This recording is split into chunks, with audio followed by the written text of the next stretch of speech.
When my daughter Sarah looked me straight in the eye and said, "Dad, you need to sell this house and move somewhere smaller," she wasn't asking, she was telling me. Like my 40 years of mortgage payments, my Craftsman tool collection in the garage, my Saturday morning coffee on the back deck I'd built with pressure-treated lumber didn't matter anymore. I'm Gerald Patterson, 64 years old, and I thought I'd heard everything after 35 years as a mechanical engineer at Boeing. But that sentence hit me like a 3-pound dead blow hammer to the gut. Sarah stood in my kitchen, sunlight streaming through the double-hung windows I'd replaced myself 3 years ago with Anderson casements. She had that look she gets when she thinks she's being practical. "It just makes sense, Dad," she continued. "You're alone here. The house is too big. You don't need all the space anymore." I looked at her carefully. "You learn things in 64 years. People tell you what they really want in the spaces between their words. And in those spaces, I heard something that made my blood run cold. This wasn't about my welfare. This was about her mortgage payment on that $485,000 Colonial in Maple Heights. "This is my house," I said quietly, setting down my coffee mug. "The one with World's Greatest Dad that she'd given me 15 years ago. "Of course it is," she replied, but too quickly. "But we're family. We need to think practically about your future." Family.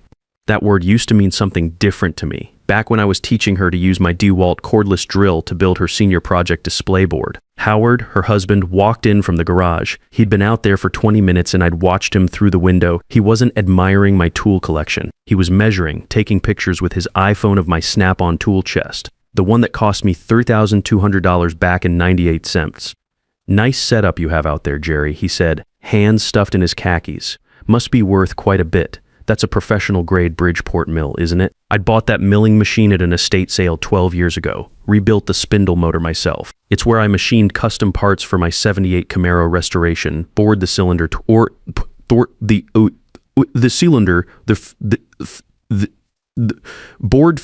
fabricated aluminum brackets for the Edelbrock intake manifold. That garage wasn't just storage, it was 30 years of Saturday mornings and the smell of cutting oil. "The kids could really use the stability," Sarah continued. "A house in a good school district. You know how expensive everything is now? Tommy's looking at colleges, and Jessica needs braces." There it was. The kids, my grandchildren, were being used as leverage. Same way you'd use a pry bar to move something that doesn't want to budge. "And what exactly are you asking me to do?" I said. Sarah exchanged a look with Howard, quick, practiced, like they'd rehearsed this conversation. "Just sign something simple," she said. "We'd help you sell the house, find you a nice apartment. Maybe one of those senior communities with activities and shuttle service, senior communities. Like I was already halfway to needing someone to cut my meat for me. You'd handle the sale?" I asked. "We know real estate," Howard jumped in. "I've got my license. We'd make sure you get a fair price. After expenses, of course. Commission, staging costs, repairs after expenses. I've negotiated enough subcontractor bids to know what that means. They'd nickel and dime me down to nothing and call it helping." I didn't answer right away. Instead, I walked over to my Mr. Coffee machine, same one I'd had for 15 years, still brewed a perfect pot, and poured myself a refill. The machine gurgled like it was complaining about something, but it got the job done. Unlike some people's gratitude, I could see Howard through the kitchen window, still eyeing my garage, probably calculating what my Lincoln Electric AC/DC welder would bring at auction, or my Porter cable router table setup, tools I'd collected one paycheck at a time over 3 decades. "I'll think about it," I said. Sarah's smile got tight around the edges. "We don't have a lot of time. Interest rates are changing. The market's shifting. When someone says you don't have time, what they mean is they've already made the decision for you. They're just waiting for you to catch up. They stayed for dinner." I grilled burgers on my Weber kettle, the same one I'd bought when Sarah graduated high school. Howard complimented my cooking too loudly, like he was surprised I could operate a propane regulator. Sarah talked about property taxes and homeowners insurance like I'd already signed the deed transfer. The kids ran around upstairs, slamming doors, claiming bedrooms that weren't theirs to claim. I heard Tommy telling Jessica that the bigger room would be his because he was older, making plans, dividing territory. After they left, I walked through every room slowly. I touched the oak banister I'd sanded by hand and restained with Minwax golden oak. The bathroom tiles I'd laid myself with a wet saw I borrowed from my buddy Lenny Torres. The deck I'd built with 2008 joists on 16-inch centers, every board level and square. I stood in my garage workshop and felt something settle inside me. Not fear, not anger, clarity. If my daughter thought I was some confused old man ready to hand over the keys to everything I'd worked for, she was dead wrong. At 64, I may not move as fast as I used to, but I still know how to think, I still know how to plan, and I was about to show her what 35 years of engineering problem solving looks like when applied to family manipulation. Because when someone tries to take your home, you don't just roll over, you engineer a solution. The next morning I was up at 5:30 a.m., same as always. Habit is a powerful thing when you've spent 35 years punching a time clock. I made coffee in my Mr. Coffee and sat at the kitchen table, looking out at the maple tree I'd planted when Sarah was 12. Now it was tall enough to shade half the yard. The house felt different, not because anything had changed physically, but because I was seeing it through different eyes. To Sarah, this wasn't a home where she'd learned to ride a bike in the driveway. It was 2,400 square feet of equity sitting on a quarter-acre lot in a neighborhood where houses were selling for $340,000. By 10 a.m., they were back. No call, no warning. Just the sound of Howard's Chevy Suburban crunching up my gravel driveway. Sarah walked in carrying a manila folder. Howard had his iPad and a Stanley Fatmax tape measure. We were in the neighborhood, she said, bright as a new penny. You don't bring a contractor's tape measure when you're just in the neighborhood. Howard was already heading toward the garage again. Just wanted to get some rough measurements for the listing, he called over his shoulder. You know, square footage, storage space. The listing, I asked. Well, when you're ready, Sarah said quickly, settling into the chair across from me. We want to be prepared, strike while the iron's hot. I watched Howard through the kitchen window. He wasn't just measuring now, he was opening my Craftsman tool chest drawers, checking inside my Rubbermaid storage bins. The red one where I keep my Starrett precision measuring tools. The blue one with my collection of Whitworth wrenches from when I worked on British cars. Dad, Sarah said, leaning forward like she was sharing a secret. We need to talk seriously. You can't keep ignoring reality. What reality is that? She folded her hands on the table. You're 64, you live alone in a big house. What happens if you fall down these stairs? What happens if you have a heart attack in that garage and nobody finds you for days? The garage where I'd taught her to change brake pads on her first car, a '92 Honda Civic, where she'd handed me tools while I showed her how a hydraulic floor jack worked, how to torque lug nuts to specification. I'm in good health, I said. Now you are. But we need to plan ahead. Wouldn't it be better to make these decisions while you're still fully capable? Still fully capable. There it was, the setup. Like I was a car with 200,000 miles that might break down any minute. Howard came back in, wiping his hands on one of my shop rags, a clean one I kept for handling precision instruments. You've got some serious equipment out there, Jerry. That Bridgeport mill alone has got to be worth $8,000, and is that a T-Iggs welder? Lincoln Square Wave 200, I said. Bought it new in 2003. Man, you could outfit a whole machine shop with what's in there. He was grinning like he'd found buried treasure.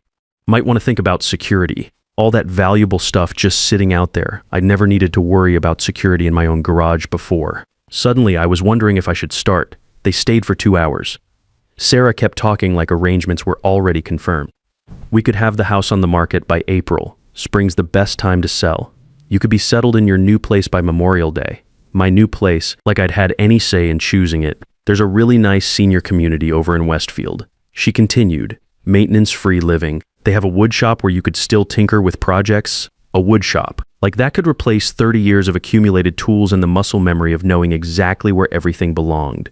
Like some community workshop with dull chisels and wobbly drill presses could substitute for my Delta Unisaw with the Biesemeyer fence system. Howard pulled out his iPad and started showing me photos. Look at these amenities, Jerry. Pool table, fitness center, shuttle service to the mall. I looked at the pictures without comment. Clean, sterile spaces designed by people who'd never worked with their hands. Everything beige and safe and boring. That evening after they left, I did something I hadn't done in years. I got out a composition notebook, the kind engineers used before computers took over everything. I started writing, date, time, what they'd said, what they'd done. Howard measuring my garage, Sarah talking about listings, the comment about being fully capable. Then I went to my workshop and did a complete tool inventory. My Starrett micrometers were in the wrong drawer. Someone had moved the 0.1 inch and mixed it with the larger sizes. My snap-on ratcheting wrenches had been rearranged. Someone had been through my equipment more thoroughly than just admiring it. I checked my Kennedy rolling tool chest, the big red one with 11 drawers that I'd bought piece by piece over 5 years. Everything was still there, but the organization was off. My socket sets weren't in order by size, the deep wells were mixed with the standards. For the first time in 20 years, I locked my garage. The next few days, strange things started happening. Small things that might seem like coincidences if you weren't paying attention. My doctor's office called to confirm an appointment I'd never scheduled. Just a routine wellness check. The receptionist said, "Your daughter arranged it." She's concerned about your memory. My memory was fine. I could still recite the torque specifications for a small block Chevy headbolt pattern. My pharmacist mentioned that someone had called asking about my medications. Family member checking to make sure you're taking everything properly, she said. Wanted to know if you'd been missing doses or seemed confused about dosages. I take 2 prescriptions, blood pressure medication once a day, and a statin twice weekly. I've been taking the same doses for 8 years. Nothing confusing about it. But Sarah was building a file, medical concerns, medication management, the foundation you'd need to declare someone incompetent to handle their own affairs. That's when I called my old friend Leonard Torres. We'd worked together at Boeing for 15 years before he retired to Arizona. Lenny had been through this exact thing with his son Michael 2 years ago. It starts with concern, he told me over beer at Murphy's Tavern. Then it's helpful suggestions, then it's paperwork you didn't ask for. Before you know it, you're signing your life away because they've convinced everyone, including you, that it's for your own good. What did you do? Lenny took a long pull from his Budweiser lawyer up, document everything, and whatever you do, don't sign anything until you know exactly what you're really signing. That weekend, Sarah brought the kids over, Tommy, 16, and Jessica, 13. They used to love coming to Grandpa's garage, watching me work on the Camaro, learning how to use a socket wrench. Now they ran straight upstairs without even saying hello, like they already owned the place. They love it here, Sarah said, watching them disappear up the staircase I'd refinished with varathane polyurethane. It would be such a shame to sell to strangers. Maybe we could work something out to keep it in the family. What kind of something?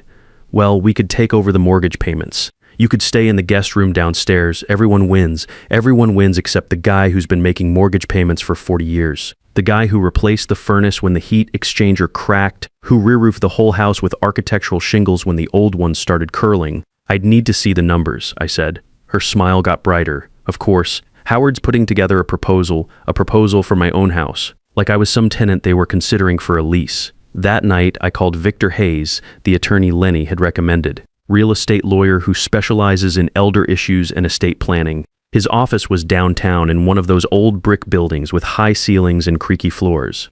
Mr. Patterson, he said, when I explain the situation, you need to understand something. If they can establish any kind of diminished capacity, they can move fast.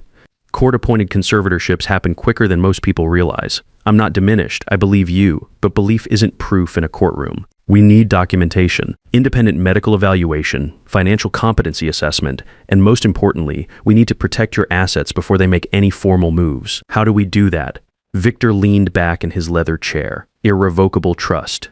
Once your assets are properly transferred into trust, there's nothing for them to contest. Even if they somehow convinced a court you were incompetent, they couldn't touch the trust assets. How long does that take? 2 weeks if we move fast. We moved fast. The next Monday, Howard showed up alone. That had never happened before. He came through the back door like he had a key, which made me wonder if maybe he did. Morning, Jerry. Thought we could have a man-to-man talk. He sat down at my kitchen table without being invited, spread his legs wide like he was claiming territory. His polo shirt had a real estate company logo on it, Pinnacle Properties. Sarah's worried about you, he said. She thinks you're getting a little forgetful. Missing appointments, getting confused about medications. I haven't missed any appointments. That doctor's visit last week, I never scheduled any doctor's visit. Howard pulled out his phone and scrolled through something. Says here you missed a wellness check on Tuesday. Dr. Miller's office called Sarah when you didn't show up. I stared at him. I never made that appointment. Maybe you forgot, he said, like he was talking to a child. It happens, Jerry. Nothing to be ashamed of. But I hadn't forgotten anything. Someone else had made that appointment. Someone who wanted it on record that I was missing medical visits. Look, Howard continued, we're not trying to take advantage. We're trying to help before things get complicated. Complicated how? He leaned back in his chair, getting comfortable legal stuff. If a doctor determines you're not fully capable of managing your financial affairs, things can move through the courts pretty quickly. Judges prioritize family stability, especially when there are grandchildren involved. There it was, the threat delivered with a smile and a real estate logo. What doctor? I asked. We know someone who specializes in these kinds of evaluations. Very thorough, very reasonable. Dr. Brennan over in Canton. He could see you this week. A specialist they knew, how convenient, probably the same guy who'd rubber stamp whatever story they were selling. After he left, I sat in my garage for a long time, looking at my tool collection. The Craftsman socket set I'd bought with my first paycheck from Boeing. The snap-on ratchets I'd added one birthday at a time. The Kennedy tool chest that represented 20 years of Christmas bonuses. I thought about the afternoon I'd taught Sarah to change the oil in her Civic. How proud she'd looked when she got the drain plug started by hand without cross-threading it. How she'd wanted to learn everything. How to check tire pressure. How to use a multimeter. How to gap spark plugs with feeler gauges. Now she was trying to inventory it all. Price it. Liquidate it. That afternoon, I drove to Victor's office and signed the paperwork to start the trust. Then I did something else. I stopped by Radio Shack, one of the few still open, and bought a digital voice recorder. Small one about the size of a pack of cigarettes. If they wanted to have conversations about my mental capacity, I was going to make sure I had copies. The medical evaluation Dr. Patricia Miller did was straightforward. 3 hours of tests at her office downtown. Memory assessments, cognitive function, physical coordination. She'd been recommended by Victor, completely independent, no connection to Sarah or Howard. Mr. Patterson, she said afterward, you're sharper than most of my patients who are 20 years younger. Your cognitive function is excellent. Your physical health is better than average for your age group. There's absolutely nothing here that suggests any kind of impairment. Can you put that in writing? Already done. Detailed report for your attorney. The financial assessment was even easier. My accountant, Barbara Anderson, had been doing my taxes for 15 years. She knew every detail of my retirement planning, my investment portfolio, my property values. Jerry's one of the most financially organized clients I have, she told Victor. He's been planning his retirement since he was 30. Maxed out his 401k every year, paid off his mortgage early, diversified his investments. He's got more financial sense than most people half his age. While Victor was setting up the trust paperwork, I did something else. I called a security company and had cameras installed. Small ones, hidden ones. If Sarah and Howard were going to keep letting themselves into my house, I wanted to know what they were doing when I wasn't around. The cameras caught more than I expected. Tuesday afternoon, while I was at my medical evaluation, they let themselves into my house with a key I'd never given them. Sarah went straight to my home office, photographed my financial documents with her phone. Howard went through my medicine cabinet, taking pictures of every prescription bottle. They spent 45 minutes in my garage, not just looking this time, but making detailed inventory. Howard even measured my workbench and photographed the model numbers on my major tools. Sarah opened my tool chest drawers and took pictures of everything inside. But the most interesting part was when Howard found my gun safe. I keep my grandfather's Winchester Model 70 in there, along with some important documents. Somehow, he knew the combination. He opened it, photographed the contents, then closed it again. I had it all on video, breaking and entering. Theft of personal information, invasion of privacy. They had no idea what they'd just handed me. Wednesday morning, the paperwork was ready. The irrevocable trust was established with Victor as backup trustee. My house, my workshop, all my tools, my investment accounts, everything protected. Even if they somehow got a conservatorship order, the assets weren't in my name anymore. They can't touch any of it now, Victor explained, sliding the documents across his oak desk. The trust owns everything. You control the trust. But legally, Gerald Patterson, the individual, doesn't own assets they can claim to manage. Thursday evening, they came back. Sarah, Howard, and a thin man in an expensive suit who looked like he'd never changed his own oil. Mr. Patterson, the stranger said, I'm Attorney Brennan. I understand there's been some family concern about your living situation. No concern on my end, I said. Sarah jumped in, her voice tight. Dad's been acting strangely lately. Forgetting appointments, getting paranoid about perfectly normal family visits. We think he needs professional evaluation. Howard nodded along. We've documented some concerning behaviors, medical appointments he's missed, confusion about his medications. Attorney Brennan pulled out a leather portfolio. I see. And you've documented these concerns thoroughly, Howard said, sliding a thick folder across my kitchen table. Doctor appointments missed, prescription confusion, erratic behavior patterns. I looked at the folder without opening it. Then I walked to my laptop computer and opened the security footage files. Interesting, I said, turning the screen toward them, because I have documentation too. They watched themselves on video. Tuesday afternoon, 2:47 p.m., Sarah photographing my financial documents in my home office. Howard going through my medicine cabinet, taking pictures of every prescription bottle with his phone. This is Tuesday, I said calmly. While I was at my medical appointment, the appointment someone scheduled without my knowledge, Attorney Brennan's expression went neutral, professional. I see. I clicked to the next file. Howard in my garage, measuring my workbench, photographing my tool inventory. Sarah opening my Craftsman tool chest, documenting the contents of every drawer. And here's Howard accessing my gun safe. I continued. Interesting that he knew the combination. The lawyer cleared his throat. Perhaps there's been a misunderstanding. No misunderstanding, I said. I also have this. I pulled out the digital voice recorder and played Howard's conversation from Monday morning. His voice came through clearly. If a doctor determines you're not fully capable of managing your financial affairs, things can move through the courts pretty quickly. Sarah's face went pale. You recorded us? In my own home, I replied. Perfectly legal. I opened another folder. I also have independent medical and financial evaluations. Dr. Patricia Miller spent 3 hours testing my cognitive function. Her conclusion, excellent mental capacity, above average for my age group. Attorney Brennan was studying the medical report. This is very thorough. My accountant Barbara Anderson provided financial competency documentation, 15 years of tax records, investment portfolio management, retirement planning, her assessment, superior financial management skills. Howard was sweating now. This doesn't change anything. You're still living alone in a house that's too big. I smiled for the first time all week. Actually, it changes everything, because as of yesterday, I don't own this house anymore. Dead silence. What do you mean? Sarah's voice cracked. Irrevocable trust. The house, my workshop, my investments, all held in trust. Legally, I don't own assets that anyone can petition to manage. Attorney Brennan was reading the trust documents now. This is very comprehensive. Even if you convinced a court I was incompetent, which you can't with this medical evidence, there would be nothing for a conservator to control. Howard stood up abruptly. You can't just hide assets. I didn't hide anything. I protected everything. There's a difference. Sarah was staring at the security footage, still playing on my laptop screen. How could you do this to us? I protected myself from theft. We're not thieves, she snapped. You photographed my financial documents without permission. You accessed my safe without authorization. You scheduled medical appointments in my name. You told people I was mentally incompetent. I kept my voice steady. What would you call that? Attorney Brennan closed his portfolio. Perhaps this conversation should be postponed. No need, I said. It's over. They left without another word. Sarah slammed my screen door hard enough to rattle the frame. After they were gone, I sat in my garage with a Budweiser, looking at my tool collection. Everything exactly where I'd left it. My snap-on torque wrenches hanging in order, my Starrett micrometers in their wooden case, the Bridgeport mill I'd restored to factory specs. My phone rang an hour later. Sarah, how could you do this to your own family, she demanded. I protected my independence. We need that equity, Dad. Tommy's college tuition, Jessica's orthodontist bills, our mortgage payment, and I needed my home.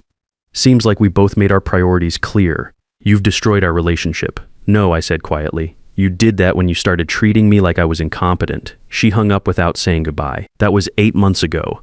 Sarah and I talk occasionally now. Careful conversations about the grandkids' school activities and the weather. The subject of my house never comes up. Howard nods when he sees me at family gatherings but doesn't make eye contact. I still live in the same house. Still work in my garage on weekends, rebuilding the transmission in my '78 Camaro.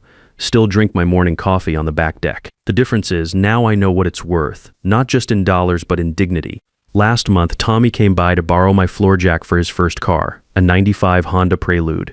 I spent Saturday afternoon teaching him how to change brake pads, same way I taught his mother 25 years ago. Grandpa, he said, torquing the lug nuts to spec. Mom says you got really mad at them. Not mad, I said. Disappointed?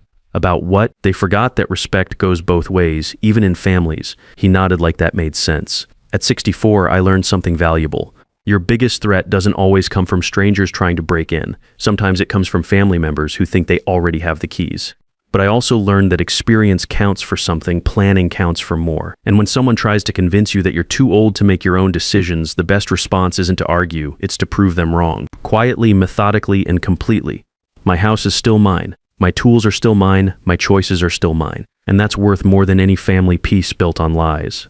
If your own children ever tell you that you need to give up what you've worked for your whole life, remember this, need is a two-way street. They might need your money, but you need your independence more. Document everything, protect your assets, and never forget, the best defense against people who think you're getting weak is to show them exactly how strong and smart you still are. I'm Gerald Patterson, 64 years old, and I'm still here, still thinking, still planning. Still fighting when I need to, and I'm not going anywhere. Sometimes the people who claim to love you the most are the ones willing to sacrifice your dignity for their convenience, and the only way to preserve both your assets and your self-respect is to be smarter, faster, and more prepared than they ever expected you to be. Real family doesn't try to take away your independence when you're vulnerable. They help you keep it, and if someone uses your age as a weapon against you, remember that wisdom and experience are weapons too, and you've had 60+ years to sharpen them.